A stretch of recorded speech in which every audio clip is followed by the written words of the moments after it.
Bismillahirrahmanirrahim. Assalamualaikum warahmatullahi wabarakatuh. Untuk em, mata kuliah etik ya, kita sudah masuk pertemuan 4. Hari ini kita akan membahas mengenai profesionalisme kerja di bidang IT. Nah, pertama kita akan membahas dulu mengenai gambaran umum pekerjaan di bidang IT, di mana IT atau TI sendiri merupakan teknologi yang berkembang secara revolusioner seperti pada hardware-nya, kemudian bersifat evolusioner seperti pada software, sehingga menuntut para profesionalisme TI untuk selalu mengikuti perkembangan.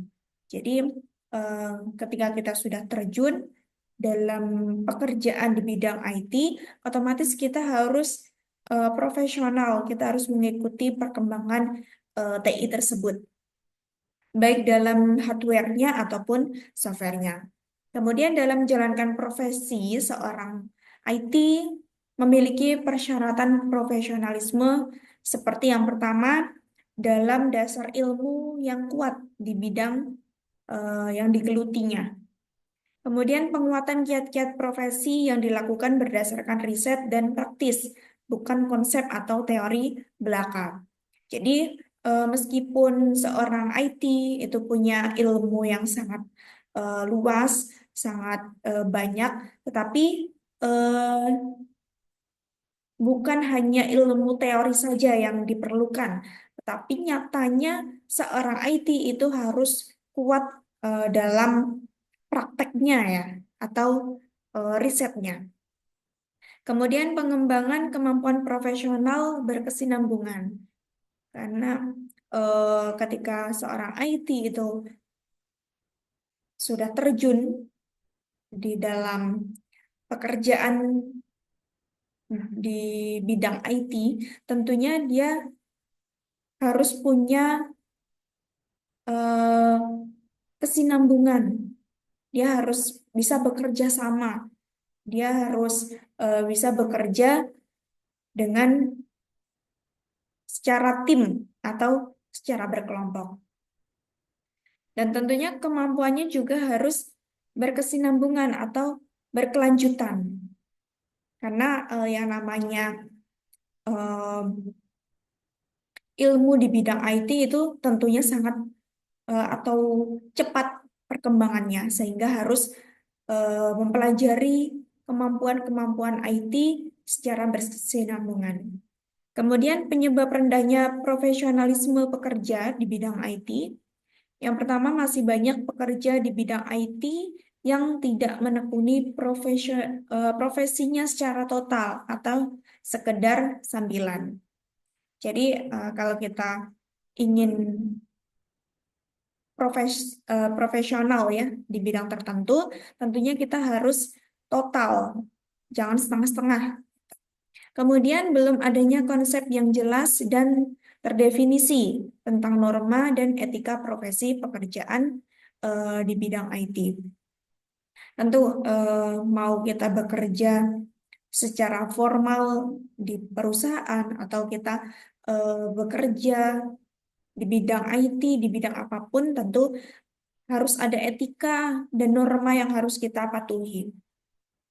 Kemudian masih belum ada organisasi profesional yang menangani para profesional di bidang IT. Kemudian kompetensi bidang TI mencakup beberapa hal. Yang pertama adalah keterampilan pendukung solusi IT. Ini terkait dengan instalasi dan konfigurasi sistem operasi, kemudian memasang dan konfigurasi mail server, FTP server, dan web server, kemudian menghubungkan perangkat keras dan juga programming.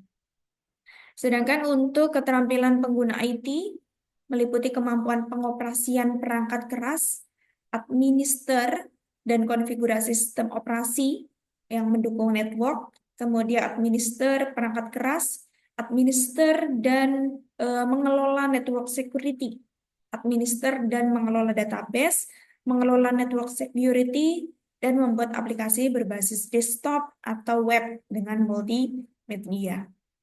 Kemudian pengetahuan di bidang IT, seperti pengetahuan dasar dari hardware, kemudian memahami organisasi dan arsitektur komputer, kemudian juga ada dasar-dasar telekomunikasi, mengenal perangkat keras komunikasi data, serta memahami prinsip kerja dari telekomunikasi tersebut. Kemudian juga bisnis internet, ini mengenal berbagai jenis bisnis-bisnis yang berkembang di internet. Kemudian kelompok bidang teknologi informasi, ini sangat bervariasi karena menyesuaikan dengan skala bisnis dan juga kebutuhan pasar, sehingga sangat sulit untuk mencari standarisasi pekerjaan di bidang IT. Tetapi setidaknya kita bisa mengklasifikasikan tenaga kerja di bidang TI ini berdasarkan jenis dan juga kualifikasi pekerjaan yang ditanganinya. Nah, berikut adalah golongan pekerjaan di bidang TI yang berkembang seiring berjalannya waktu. Yang pertama, di sini ada 4 kelompok ya pekerjaan di bidang TI.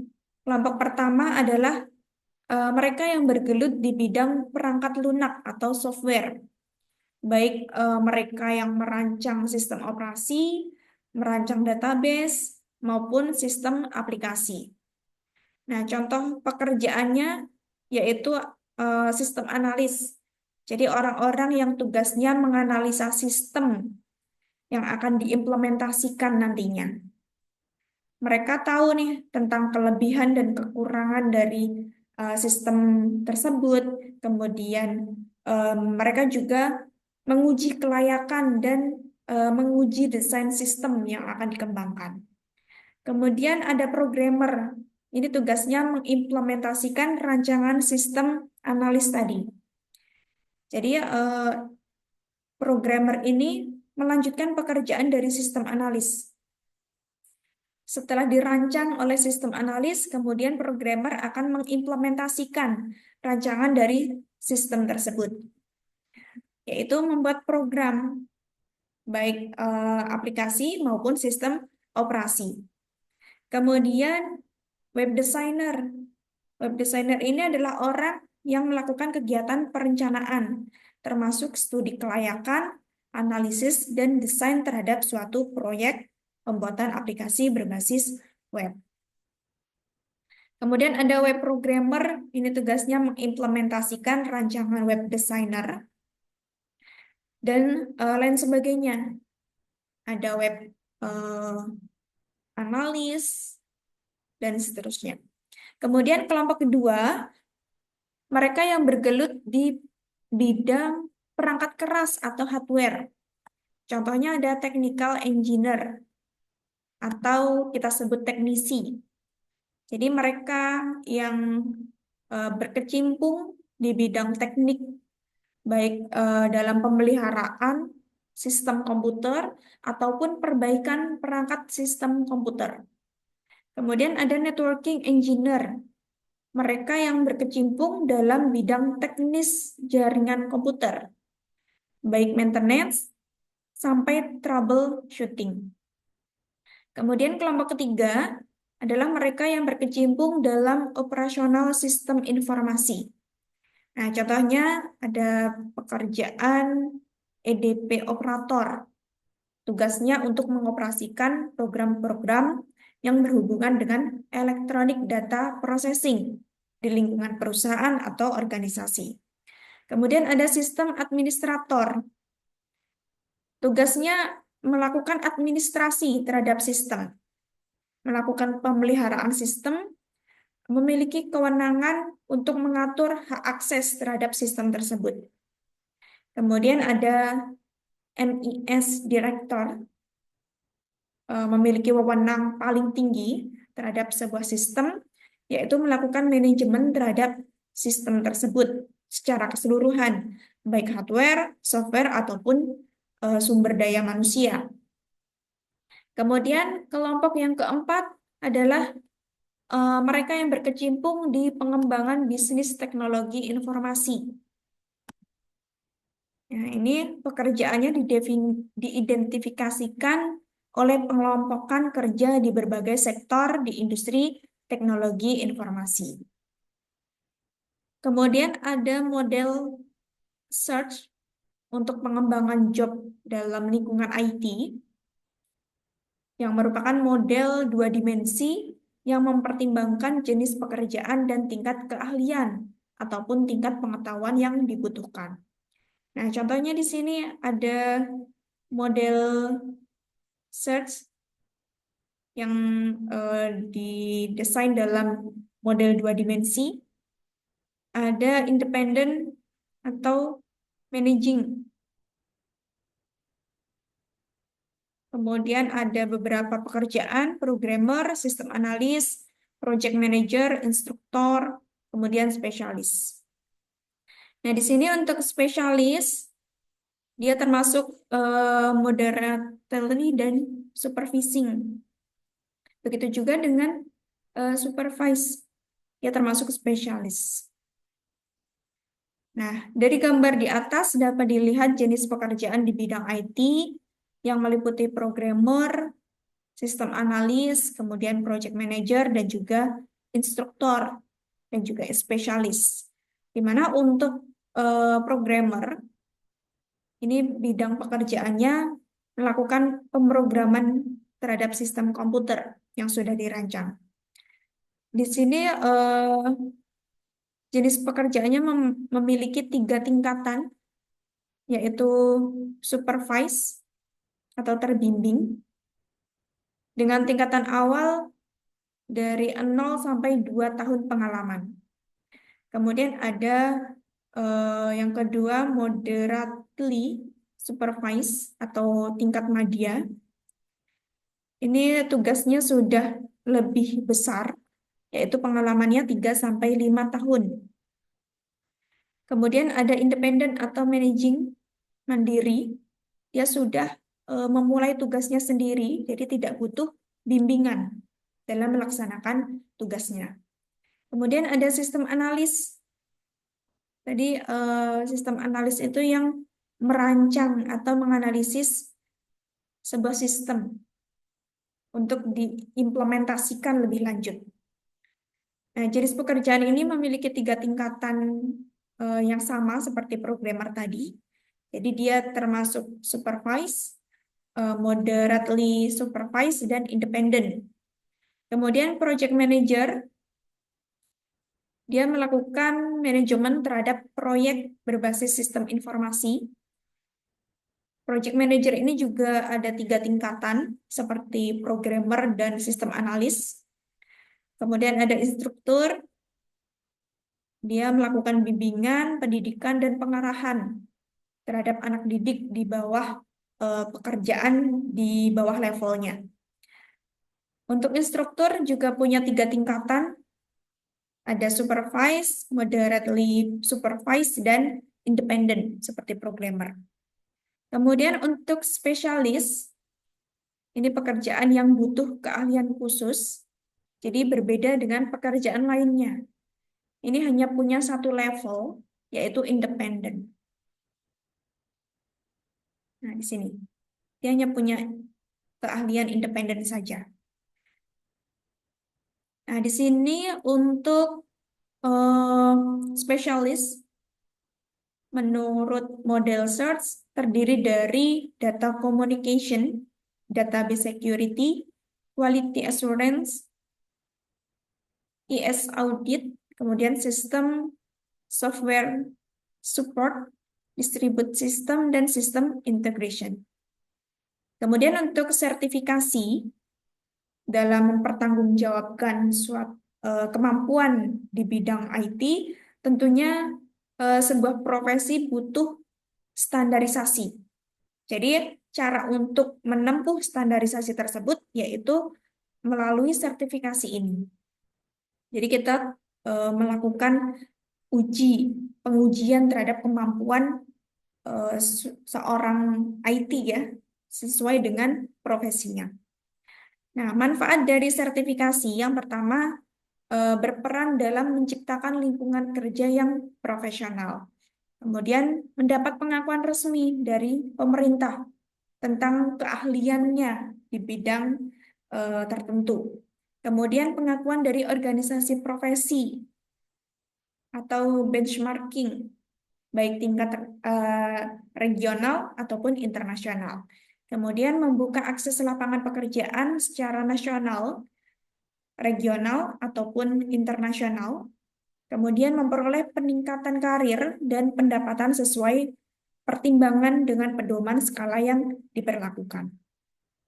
Kemudian untuk sertifikasi internasional untuk profesi di bidang IT ini relatif pada lingkungan terbatas dan biasanya hanya dikeluarkan berkaitan dengan produk software atau hardware dari perusahaan tertentu seperti Microsoft, Oracle, Cisco, dan seterusnya.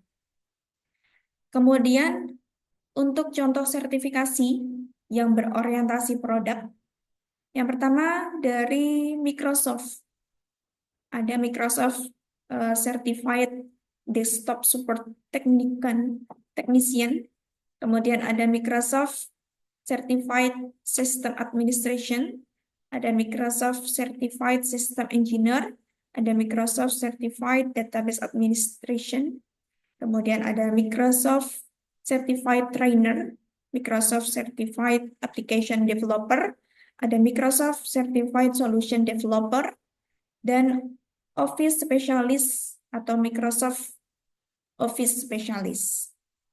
Kemudian ada sertifikasi dari Oracle seperti Oracle Certified Associate, ada Oracle Certified Professional, dan Oracle Certified Master. Ada juga dari Cisco seperti Cisco Certified Networking Associate, ada Cisco Certified Networking Professional, dan Cisco Certified Internet Working Expert. Kemudian ada sertifikasi dari Novell, seperti Novell Certified Linux Professional, ada Novell Certified Linux Engineer, SUSE Certified Linux Professional, Master Certified Novell Engineer.